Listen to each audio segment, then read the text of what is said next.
never cooked for anybody but me. My mama used to fix a kind of sweet potato pie that you couldn't eat with your shoes on.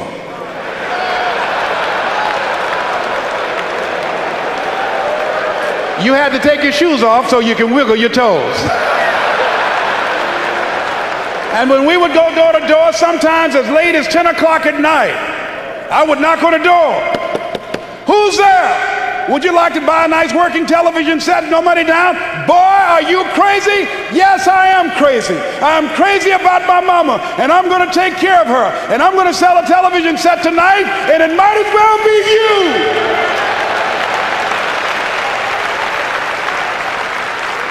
And after a while, somebody would say, come on in there, boy, and that better be a good set. What are the reasons? Write down while you're here at this Manpower Conference. Write down 5 compelling reasons of why you're going to keep your commitment to change your life. Keep your commitment never to go back to the life that you once lived. Keep your commitment to creating wealth for yourself, to taking care of your children, to be more responsible, to manifest Christ in you, in your life, in your community. Keep your commitment to live a life of contribution, to keep your commitment to be a conqueror and to act like it and to have authority and dominion over everything in your life. What are those reasons? I got on one of my tapes, if life knocked you down, try and land on your back, because if you can look up, you can get up. Your reasons will help you to get back up again. They'll be your rod and staff to comfort you. So you got to write down 5 reasons on everything that Bishop is saying and Bishop Merritt and all the different speakers and the relationship seminar that Brother Lewis Greenup will do. How you will incorporate the principles from this Manpower Conference in your life and live them and manifest them and support them. Now here's one second to the last thing. Let us say together, you got to be hungry. Hold this one. Hold it. Mr. Washington, Mr. Brown, what do you want to do? Well, sir, I'd like to be a disc jockey. Mr. Brown, if you want to be a disc jockey, you got to be hungry. What do you mean by that, sir? You've got to be willing to do the things that others won't do in order to have the things tomorrow others won't have. He said you got to work on yourself, develop your mind. You don't get in life what you want, you get in life what you are. Always strive to get on top in life because it's the bottom that's overcrowded. You got to be hungry. I said, yes, sir, I'm hungry. I want to be a disc jockey, sir. He said, is that right? I said, yes, sir. He said, start listening to Paul Harvey. Start listening to people who are effective communicators. Be conscious of what you're saying and how you're saying it. Because how you express yourself, once you open your mouth, you tell the world who you are. See yourself as a radio disc jockey. Start working to get sponsorship. Start creating the radio format that you want. Start developing your personality. I said, wait a minute, sir. I said, I want to be a disc jockey. I don't have a job yet. And then he quoted Whitney Young. He said, it's better to be prepared for an opportunity and not have one than to have an opportunity and not be prepared. You got to be hungry. So I started working to develop myself and developing my communication skills.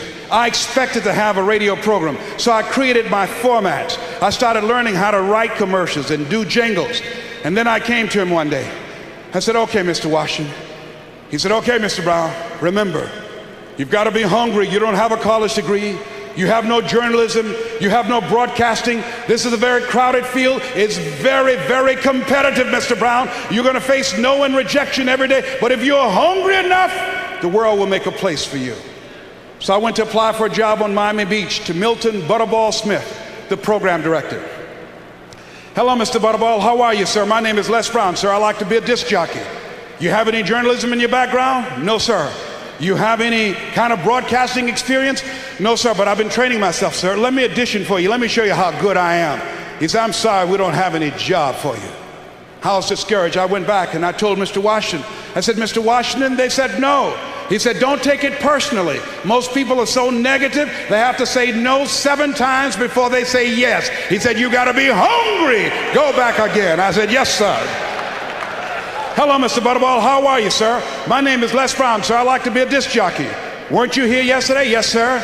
Didn't I tell you no yesterday? Yes, sir. Then why are you back today? Well, sir, I didn't know whether or not somebody was laid off or somebody was fired, sir. No one was laid off. No one was fired. I came back the next day. Hello, Mr. Butterball. How are you, sir? My name is Les Brown, sir. I like to be a disc jockey. I know what your name is. Weren't you here the last 3 days? Yes, sir. Didn't I tell you no the last 3 days? Yes, sir. Then why are you back today? Well, sir, I didn't know whether or not someone got sick or someone died, sir. No one got sick, no one died, no one was laid off or fired. Now, don't you come back here again. I came back the next day talking loud, looking happy, like I was seeing you for the first time. Hello, Mr. Butterball, how are you?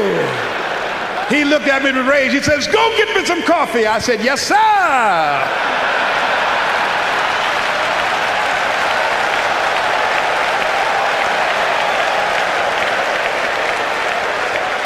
Sometimes you have to stoop before you conquer.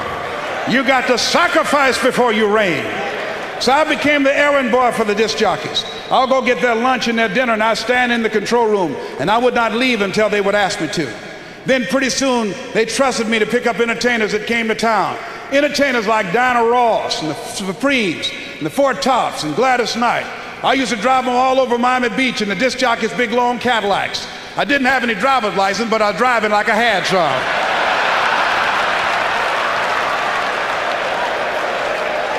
Then one day, I was at the radio station, and a disc jockey by the name of Rockin' Roger was drinking while he was on the air.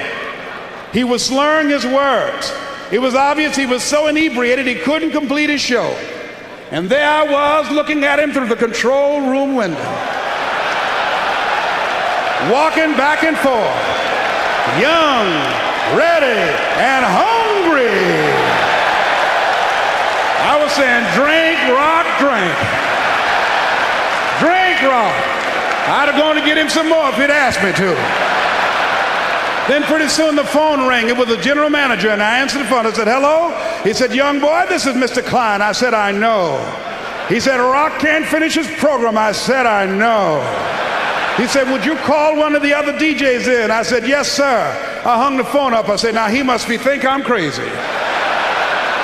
I called my mama and my girlfriend Cassandra. I said, y'all come out on the front porch and turn up the radio. I'm about to come on the air.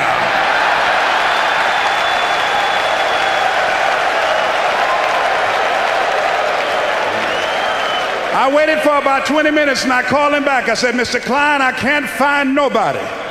He said, young boy, do you know how to work the controls? I said, yes, sir.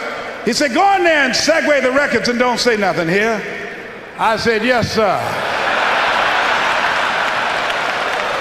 I couldn't wait to get behind that turntable.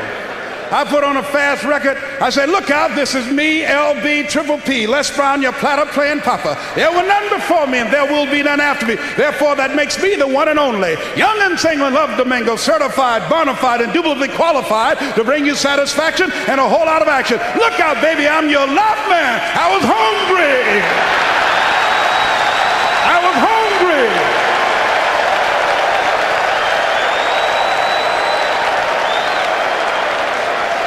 Shake somebody's hand on your right and left and say, you gotta be hungry.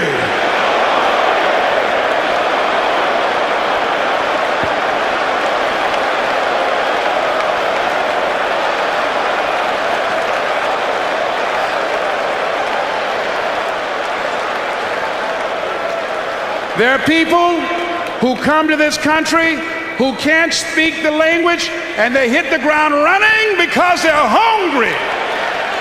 The people that are hungry are willing to do the things today others won't do in order to have the things tomorrow others won't have. The people that are hungry are willing to make it okay to fail. They're risk takers. The people that are hungry are willing to reinvent themselves, to develop themselves. They know you don't get in life what you want, you get in life what you are. The people that are hungry have goals and practical steps that they engage in and day out. And here's the second to the last principle. Write this down. Repeat out to me. OQP. Only quality people. Yes. I want you to connect with at least 10 men before you leave here. Get their names, addresses, and phone numbers. 10 men who are dreamers. 10 men who want to do something with their lives. 10 men that you can get together and make a covenant. Where 2 or 3 are gathered in my name, I will be among you. Get together with 10 men who want to develop themselves, who want to grow, who want more out of life, who see themselves in the future doing better than they have right now. 10 men who've decided that the manpower experience will not just be an emotional catharsis, but they're going to go out and live the message that they've heard preached from this pulpit up here. 10 men who've decided to get serious about their lives, to make a commitment, to commit themselves and their ways and their behaviors and their habits to achieve a better life for themselves, for their families, and the communities and the people that they care about. Attach yourself with 10 men. Why? That gives you hope when there's hope in the future. That gives you power in the present. Let me tell you what happened. Scientists did an experiment with rats, and they dropped them in water and they watched them and they timed it. And these rats swam for about 45 minutes and drowned.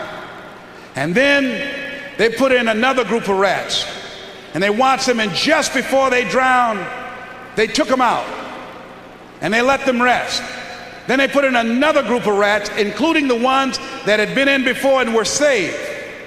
And the ones that were put in the second time swam an hour and a half longer than the group that had been put in there for the first time, with the hope and the expectation that they might be saved. Listen to me.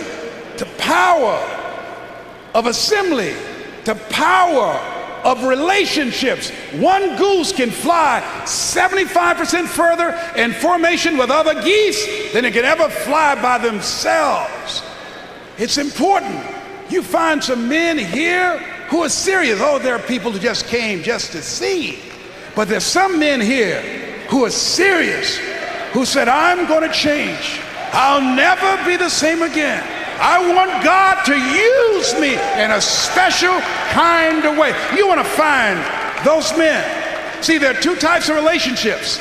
There are nourishing relationships and there are toxic relationships. Most people, when you leave here and you face the world and all of your negative, toxic family members and friends, it will knock the wind out of you. That's why you got to have 10 men to stay in your ear, so when you break down, and you're going to break down, when you go back to the fiery furnaces of this world and you'll forget everything you heard here, these men can stand with you. When you have your moments in the Garden of Gethsemane and you need someone to tarry with you, these men will pray with you when you find yourself getting weak and losing control. You need someone to get you anchored again. And these 10 men make this the greatest manpower conference ever because of the relationship that you're going to develop with 10 men who share your vision for a better future. Can I get your commitment on that? And let me share something. There's nothing as powerful as a made-up mind. The human will. For Nelson Mandela, you look at your dream and think they're against the odds. A man being incarcerated for 26 years, with every major government in the world supporting his government and his oppression of his people, in prison.